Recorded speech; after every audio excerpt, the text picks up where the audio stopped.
The 600 series is to Sennheiser what Skyrim is to Todd Howard.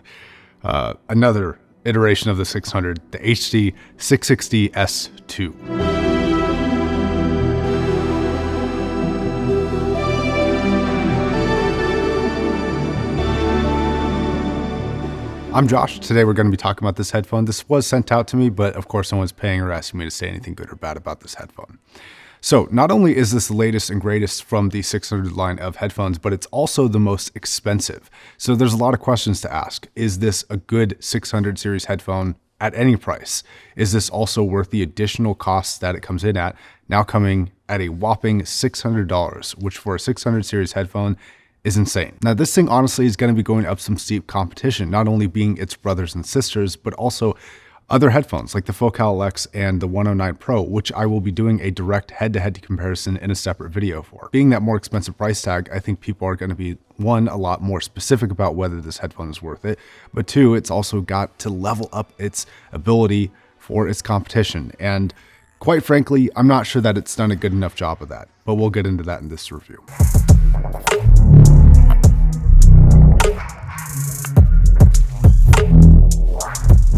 First thing I want to talk about is going to be the build quality. This is the same exact build quality that we have come to know and love on the HD600 series. Now this is either going to be a good thing or a bad thing. If you're on the end of loving this build, then nothing really has changed besides the color scheme. It's also fair to have complaints about this being a $600 headphone that is made of complete plastic, but still, the argument is there. Now I do want to talk about the box here because this honestly kind of frustrates me a little bit. It is just a box and it's not the biggest deal in the world, but it does feel like a little bit of an insult to their highest paying and most loyal customers because it's a bit of a degrade from what they used to use, which is this nice foam kind of storage case that you could use for years to come. And a lot of people, including myself, actually utilize those to store their headphones when they weren't using them. Now this just comes in a standard paper typical style box now. And this maintaining the same build quality, it seems like they're actually reducing their costs even though the headphone is costing more rather than less. So even something like a 6XX, which costs a third of this price, is coming with that storage case. And this doesn't have it. It is notable, I think the 660S, the standard version, came with this as well, but it does come with an additional 4.4 millimeter balanced cable. As far as the build and quality, I'm just gonna stop it there. It's such a well-known headphone. I'll just move on to the sound here. So in this, I'll be comparing against the 6XX. I know this is more of a competitor to the 660S, but I feel like this headphone is going to be on a lot more people's desks and a lot more people's heads right now. And I think it's going to be a lot better of a comparator, being a lot more accessible of a standard for a headphone. So I think I want to compare this mostly against this. This does have what I would consider a slightly elevated treble response compared to the existing 600 series line. It is a little bit more forward, especially above 10,000 hertz than all of the other previous Sennheiser 600 headphones. And this does have a couple tangible benefits in my opinion. On one hand, it makes the top end of guitars and string instruments actually seem relatively complete compared to its brothers and sisters, where they felt a little bit dull and unfinished. I do like that this provides a little bit more texture and evidence that those sounds were there with this headphone. That is a benefit here. Interestingly, I'm not calling this headphone more detailed, more just that the sound itself is a little bit more forward. And after some really strict listening tests here, I'm not really convinced that this is significantly more, if much at all, more detailed than its previous headphones. And when you're talking about the treble response, this actually becomes a detriment compared to competitors at this price that do seem a lot more detailed, such as the 109 Pro. Now, while this is slightly brighter than you might be used to for a 600 series headphone, it's not a bright headphone. It's not sharp or overbearing in any capacity, in my opinion. It sounds very clean and clear, a lot like the 660S did, but maybe just a little bit brighter than that, but still not what I would consider to be a sharp or treble forward headphone by any means. Now the mid-range. People are either going to love or hate what they've done with the mid-range. The reality of Sennheiser's position here is that if they were going to release a new headphone, they did have to change components on it. So if you're expecting the same sound signature but better, that's a very tall order and difficult to do, and I don't think they accomplished doing that. What they did do is a bit of a sidestep, or what DMS called a side grade, where it kind of just seems like an alternative, and this is no more apparent than in the mid-range. So the mid-range on the 600 series has always, in my opinion, been a little bit of a very enjoyable kind of slightly foggy mid-range. It's very forward, it's very warm and saturated, but it's got this slight bit of good fog to it. Like, I don't mean fog in a bad way, I mean fog in like a good way. It seems very thick and syrupy. Now this gives way to that, and it clears up that, providing a, in my opinion, actually more detailed mid-range, but a less frequency forward mid-range. So it's not nearly as forward as some previous generations, like the 6XX, for example. Now, this is where it gets interesting because I can see benefits of both sides. I think if you're into that more classic, syrupy, thicker sound for your lower mids and your mid-range, where it's really focused on those frequencies, the older generation headphones are going to be better for you. If you've listened to those and you've listened to the 660S and you prefer that slightly cleaner, clearer sound for the mid-range, I think this actually builds upon that in the 660S too. It actually makes it a little bit more clear and a little bit less syrupy and thick. So it really depends on what you're looking for and what you want from your mid-range. I will say this though, one of the things that I liked about the previous generations was how focused that mid-range was. That was like the biggest reason to buy it, was just how just direct and focused it was, and how it let everything else kind of fall to the wayside.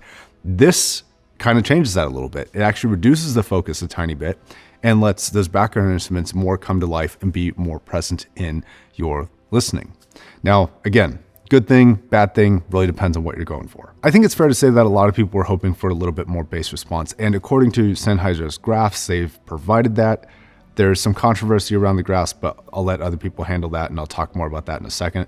But in terms of the actual listening impressions with this really doesn't seem like a much bassier headphone than any of the previous generations. It's still got a very clean and clear, concise, tight bass response. It is not nearly to the level of its competitors like the Focal LX or the 109 Pro or DT1990, for example. So if you're into bass, I still don't think that this is the headphone to get for the $600 asking price, unfortunately. Though, in terms of bass improvements and changes, while it doesn't sound substantially different, I will say that this is probably the clearest sounding bass. It has the most kind of fidelity to it compared to the other frequencies, specifically in the sub bass. It just seems a lot more precise than the other versions. This might be the only area that I actually find to be notably more detailed than the previous generations, but it might be one of those situations where, because the mid-range is cleared up a little bit, it allows for the frequency and bass response forwardness to pop through a little bit more,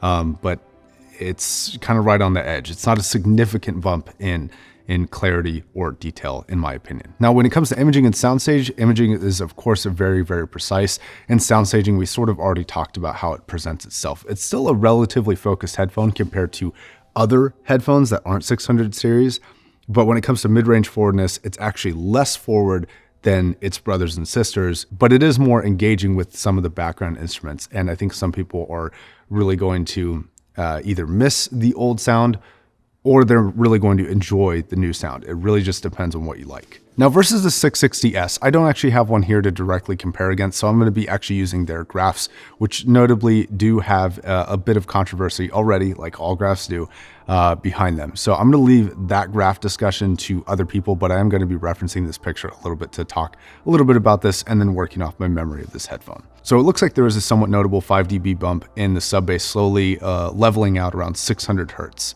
So this should be more sub bass, mid bass, and lower mid range compared to the 660S, but again, compared to the 6XX, this really feels about equivalent for bass response. So I'm not really confident in saying that it's going to be a notable difference, even though on their graph, it looks like a notable, tangible difference.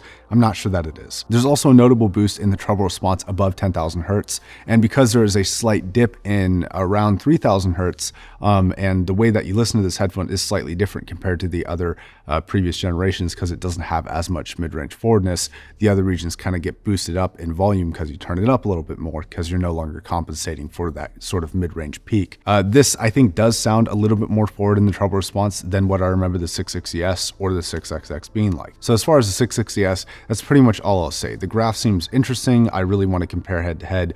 That might be a future video down the road. Now, compared to a more competitive headphone in terms of cost, I will be doing a direct head-to-head comparison of the 109 Pro, which I like a lot, compared to the 660S2 in a future dedicated video. Now, my conclusion is complicated and incomplete.